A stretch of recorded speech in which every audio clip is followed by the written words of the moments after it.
Ollie, this is great to have you here. We have had so many different musicians here, but I got to tell you something. As a keyboard player and an MD, you really have continuously played with an incredible amount of artists. And you just keep this machine going stronger than ever. Unbelievable.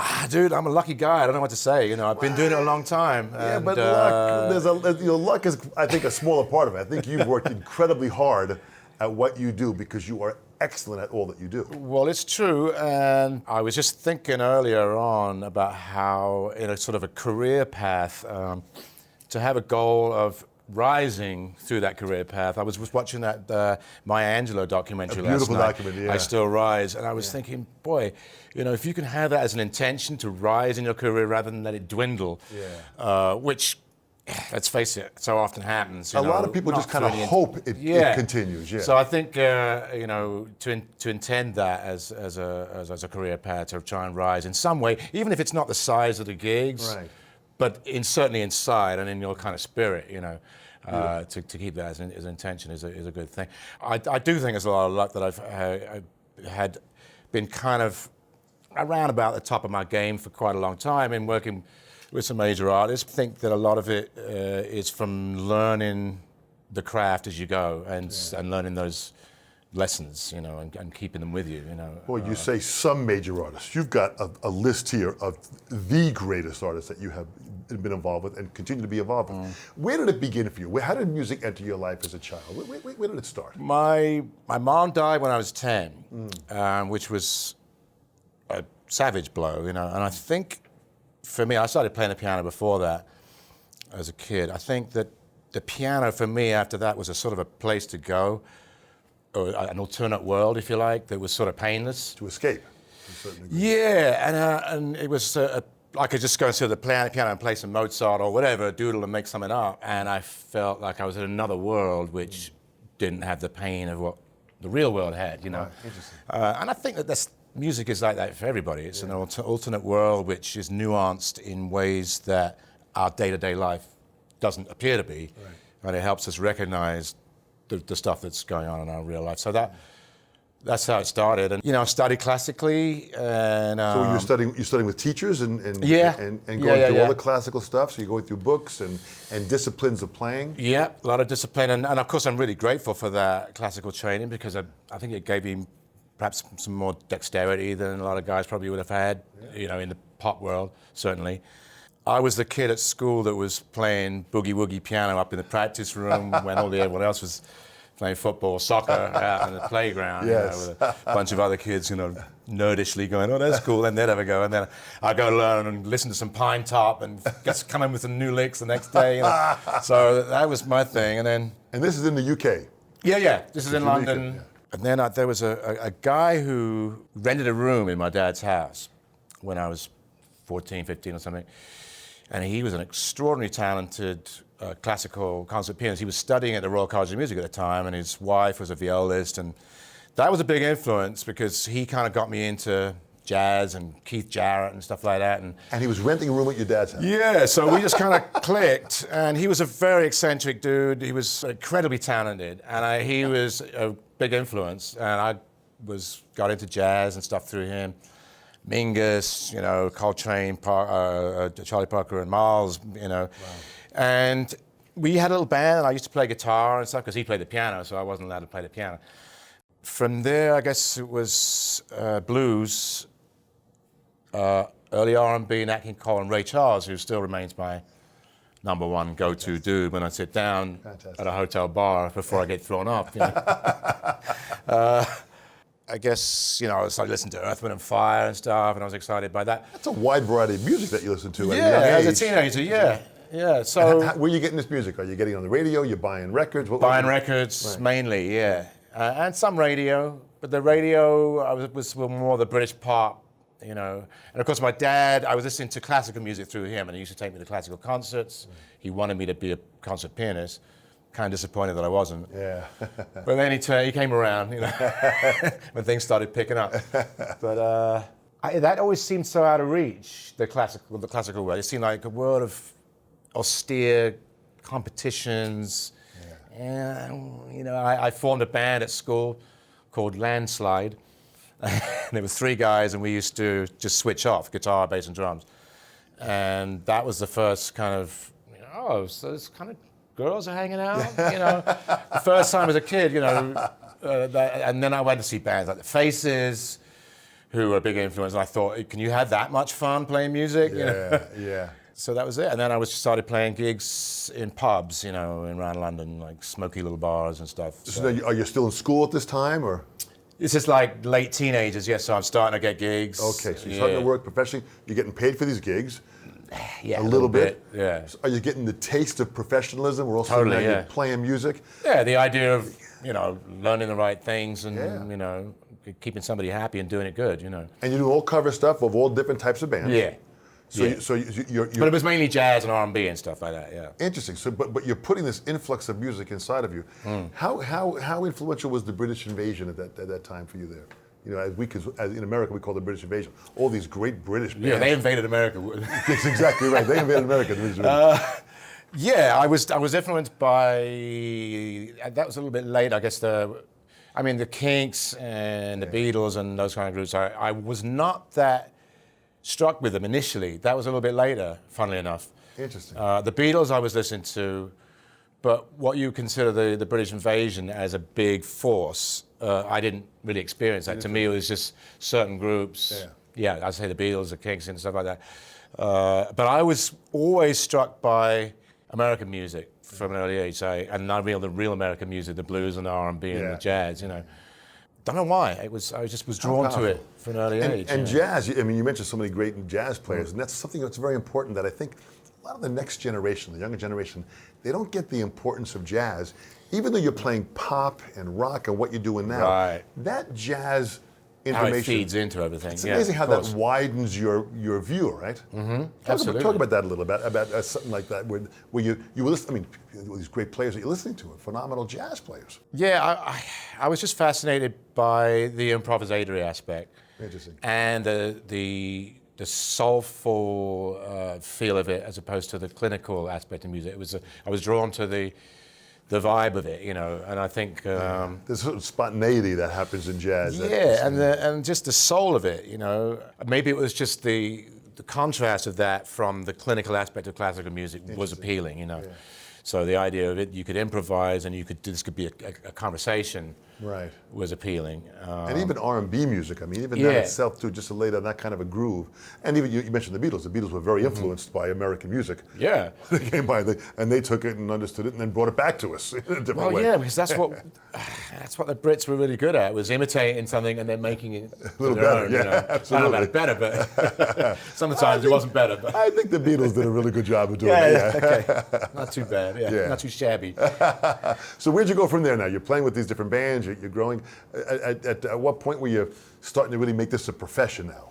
I started writing and recording. I had a 1/4-inch 2-track machine, and we used to bounce from one track to the other, A 1/4-inch 2-track machine. Yeah. What we're saying here, and I know exactly what you're saying, they have to understand what that means. Bouncing tracks, you'd record, you'd bounce. So you record on one track, then you'd bounce onto the other track at the same time adding something else. Absolutely. Right? And keep going backwards until it was just like. Then I had a Tascam Porter Studio, which is a 4-track cassette machine. And then you'd bounce, you maybe record 3 tracks and bounce those 3 onto the last one. Right. And then add some more. Record that, yeah. Right? So I was writing and producing, and then starting doing mixing, and I was a whiz kid with a razor blade and the old slicing block. Cutting the tape and slicing it. I was a whiz at that. We used to do remixes in those days. You'd mix onto the half track from the multi-track, and then you'd end up with all these sections, Right. And then you could measure out your beats, and according to the tempo and the speed of the RPM of the tape machine, a beat might be 14 inches, right? So you'd measure them out, and you'd have all your beats, and then you might turn a beat upside down, then it would go backwards. So then you'd have, say, an 8-bar dubstep section. You'd hang that up on the wall. You'd have all your adhesive tape in little bits, and then that's how you'd put mixes together. So you were doing mixes at that time the hard way. Yeah, that was the only way to do it. That was the way to do it those days, before digital doors, Yeah. And I always think, the lessons learned through necessity in terms of musical arrangement is something that just doesn't exist anymore. Multi-track machines don't exist. So, Yeah. but the fact that you had a 24-track machine, maybe you'd link it to another one eventually, so you got 46 because you got to have 2 for the SMPTE, you know. Yeah. So then you would bounce, you know, a bunch of tracks to a stereo pair. Right. So you'd have to work on your arrangement based out of the necessity of what your facilities are. And now you can have 250 tracks on your Logic, and you don't have to think about that. You know, you can make a million tracks of anything, and then you go, oh, was that any good? But I love that line, lessons learned through necessity. Absolutely. It's very powerful. I think that's something that people can learn. Not that it's going to happen, because nobody's going to bother doing that. Yeah. I guess some people do it for a retro thing, you know, Sounds, record with analog tape, but the necessity of it doesn't exist. You know. So how'd you get? Now you're in London. How'd you get to the U.S.? How'd you get to your first? You know, I was working with. I kind of went from the jazz and R&B stuff. I started working with pop acts, people like you probably wouldn't heard of Desiree, Paul Young, so a lot of the UK acts, and then I started working with Dave Stewart, who the Rhythmics guy. Right. Worked at his studio and went to a lot of his projects, and I was working with Bananarama, who was a girl group at the time, pop group. Right. He was going to Barbados to record Mick Jagger's solo album. Now, a guy called Roger Davies was managing that project at the time. So I went to Barbados and did a couple of tracks on the Mick Jagger album, met Roger Davies, who managed Tina Turner at the time. Interesting. A couple of weeks later, I was back in England, and I got called to go to the audition for the 1987 tour, I think, or something like that. Yeah. Did not get the gig. I didn't have the right look. This other dude got the gig because he looked more like David Bowie. And 2 months into the tour, I got a call saying, pack your Delsey, the suitcase, because they want you to come out. They had a bit of a falling out with the guy they hired. So I went out, I had to learn the show in 2 days in a hotel room. They gave me a keyboard. There's a tape of the show. And up to then, I'd done some touring, but it was, you know, quite an extensive touring in Europe, but it was, you know, clubs mainly. To say that I was scared is an understatement. Yeah. But I learned the show in a couple of days. The first shows, I think, was 60,000 outdoor. Boy, talk about putting your big boy pants on real fast. This was hitting it hard. Yeah, it was hard. How old were you at that time? 28 or something. How prepared do you think you were for that? Not very. But that's interesting. I love hearing that because you know, we're really never prepared for a lot of stuff that comes in front of us. Absolutely. Yeah. But you got to have the trust in your knowledge of your instrument. You have to believe in yourself. You've got a certain level of confidence, and you went for it, saying, "What's the worst that could happen? If I go there and do the best I can, let's see where this can take me." Yeah, I mean, I was naive, and I think that naivety probably helped to some extent. Yeah. You know, obviously, there's a lot of things that I would say to people as a result of that kind of experience. You know, but like you say, there's always going to be something that's going to be thrown at you as a curveball. Yeah. And that just happened to be a pretty big one. So how long were you on that tour for? That was pretty long. I think it was longer than a year. It was about 14 months. You had enough to really learn the business on that tour. Yeah, I mean, that was learning the business is a graduate experience, and I think I learned a lot on that tour, yeah. And then the business side, how was the business side? I mean, in this business, you got to show up on time, you got to be prepared, there's a lot of things, you got to look good, you got to be as professional as you can in all situations. It's a lot to learn. And, you know, people always talk about the obvious stuff, do your homework, learn. I mean, you got to be good, you know, it's... I think that it's interesting because in music, I mean, it's not like if you're an athlete. There's certain selection process in there in certain sports. Like, you know, basketball, you got to be tall. Yeah, that's right. As a musician, you can be pretty much anything within reason. So there's a lot of people, you know. Yeah. So you got to have something special. You got to bring something, and obviously you got to be good. But I think mainly it's communication skills, learning to get on with people. It's being empathetic. Interesting. And especially when you're on the road, because you know you need to work with other people, and you need to be empathetic. You got to understand what everybody else does, so that you understand what it takes for them to do their job in order for you to do your job. You know, so that you understand what the carpenters are doing, or what the riggers are doing. Yeah. because their job is as important as yours, you know. And never get complacent, you know. Never get, I got a bit Welsh there, didn't I? I'm not sure why. Never get complacent. The competition You part never of it, get complacent, and you always respect everybody else that's doing it. Did you feel that competitiveness? Did you feel that there were other players out there that you had to keep your edge up a little higher? All the time, yeah. I always feel that. Yeah. You know, and like I said, you know, I've been doing it for a long time, but I'm good, you know, but I'm not, you know, there's plenty of people that are better than me. I know I'm good at what I do, and I've learned how to do the gig, because it's, you know, it's like I said, part of it is being a great player. You got to be a great player. Right, right. But the rest of it is how you fit in with everyone else, you know. And it's your compassion and your empathy. It's like I think that learning how to work with other departments. I mean, because as an MD, you've got to work with all the other departments. Absolutely, but that's the people skills. The people skills count for almost more than the musician skills, I would say. You know? That's very interesting that you say that. Yeah, because, you know, really do. Yeah. And compassion means to feel what other people feel. Right. That we have to do as musicians, just to play music with people. Right. But outside the music, that's just as important, to relate to everybody. Interesting. Yeah. So there's the musicianship and the listening to everyone else playing, so you don't get in the way and just twiddle away and play your fancy licks, because I don't want to hear them. You know. Especially for most of the stuff that I do, it's for artists where you're serving an artist. You're giving them their music that sounds the best to them all the time. Right. Not just sometimes, and making them confident that it's going to be consistent, making their show the best that it can be from beginning to end, with the shape and the climaxes and the right pacing, you know. And how do you work with some of the big egos that are in our industry? How do you work with them? How do you massage them in that way of being able to feel what they feel? It's not easy, right? It's tough because they have their insecurities, you know, and they need support, and they need to be reassured, and you know, for whatever reason, some of them deal with that better than others. Yeah. And trying to put yourself in their shoes and trying to reassure them that you're going to do whatever you can to make their show as best as it can be. And make them comfortable. Yeah. Make them comfortable. That's a hard call. So you're on the road. Were you an MD at that time? No. It took ages to be MD. How did that evolve into it? I think it was just a gradual thing of. Yeah, he seems pretty good. Let's get him to take care of this TV show we're doing and deal with that. Right. And then from there, you know, it's a gradual thing. It certainly was with Tina, anyway. Yeah. Boy, it sounds like all the listening that you did as a kid, when you finally got on the road with Tina, that you really were somewhat prepared for that level of intense music. She is a powerhouse.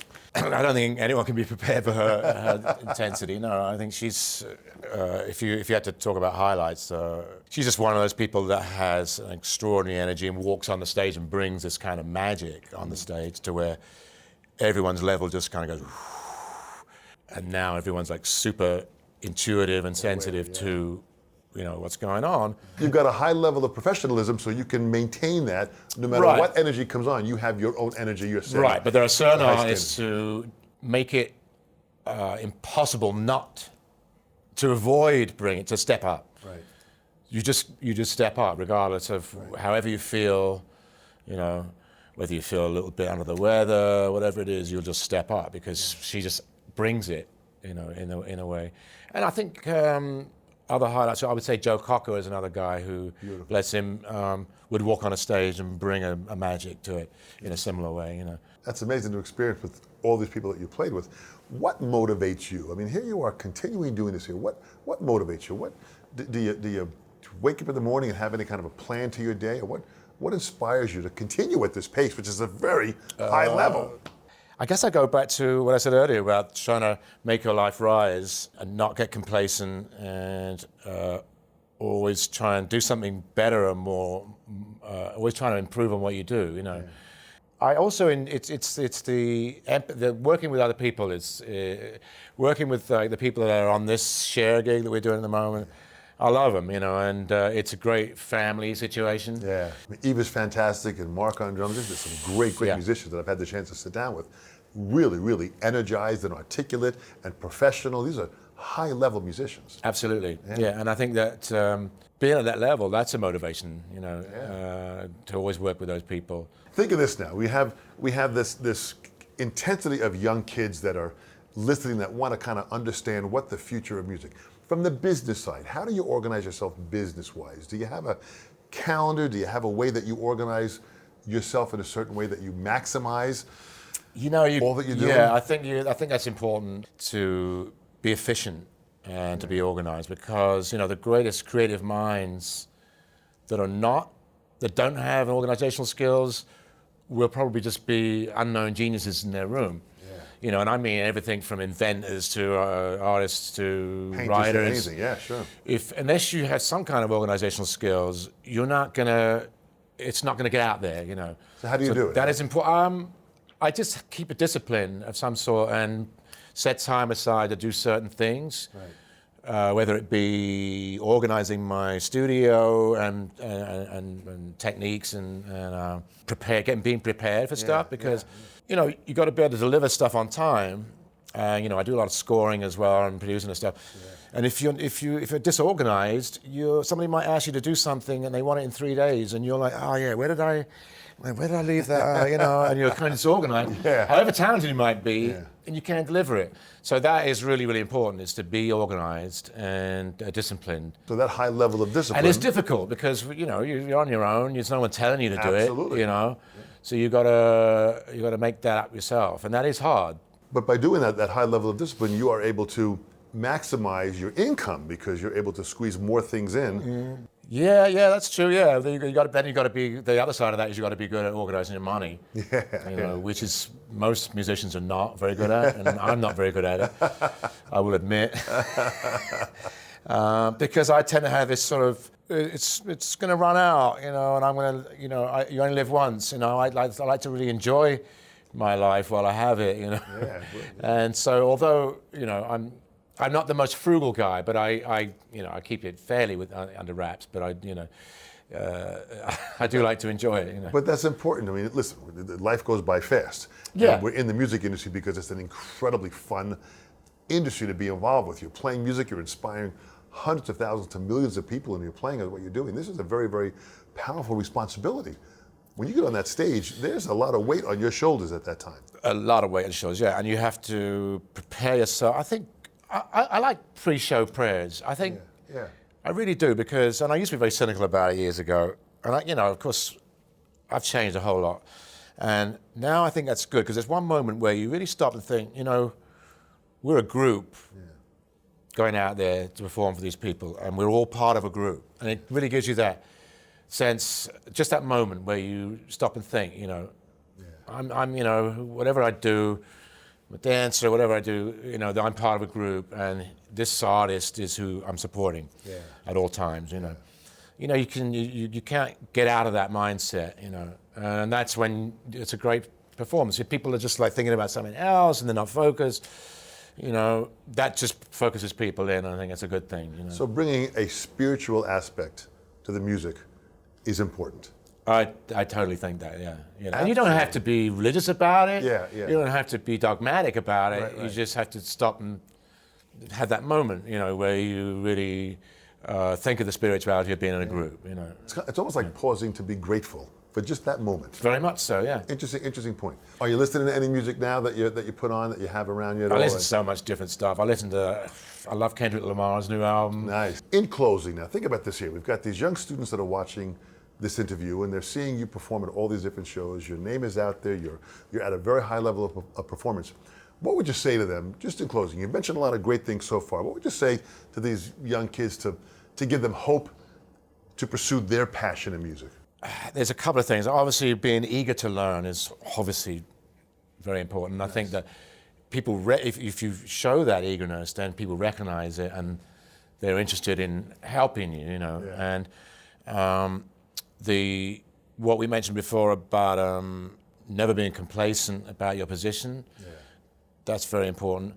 And learning communication skills is incredibly important, because you need to get along with people to where they think you're cool, and you're not in just a sense that you have swag, but also that you show people love in a way that you're considerate about people. Because when you're on the road, people say it all the time, you're living with people, you're living in a box with people on a bus, and and if you doesn't matter how great a player you are, if you don't get along and show compassion for other people are not, you're not going to get hired again.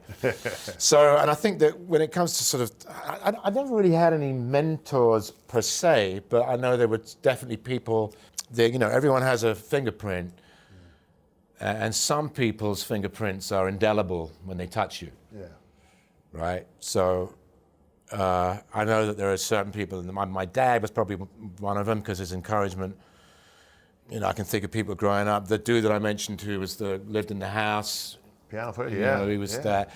Obviously, someone like Tina was probably unbelievable mentorship. The guy Kenny Moore, who used to be the pianist with Tina before, bless him, also had an indelible fingerprint on me in terms of. And I'm just talking about musical people. I mean, people that you meet, people, relations that you've had, friends that have their influence has caused you to grow in ways that you wouldn't have done otherwise. So I think there's certain musical people and non-musical people that have done that to me. So you should take notice of those things. Because in music, that's what you use to express yourself. Absolutely. Those influences from other people, because it's all about communicating. It's that language, The language of music and the language of life. Yeah. So you're saying being open to every situation and every moment to allow that to influence you, to allow anyone's fingerprint. To allow you to grow and be stronger. Absolutely. Yeah. Because that comes out in your playing and you're the way that you handle yourself in a musical situation. It all works. It sits together. Beautiful. So be open to any fingerprint that can come your way. That is fantastic. Ollie, I'm so impressed with you, man. You've got such an incredible musical energy. You've got some great artists that you have been a major part of this machine that you've put together that is continuing to inspire people. I look forward to hearing the show tonight. Great, you're going to be there. Awesome. You are a seasoned pro. Thank you so much on behalf of the session. Cher is pretty amazing too. She really is. I look forward to hearing all of you guys that are in the pleasure. band. Thank you so much on behalf of the session. See you later.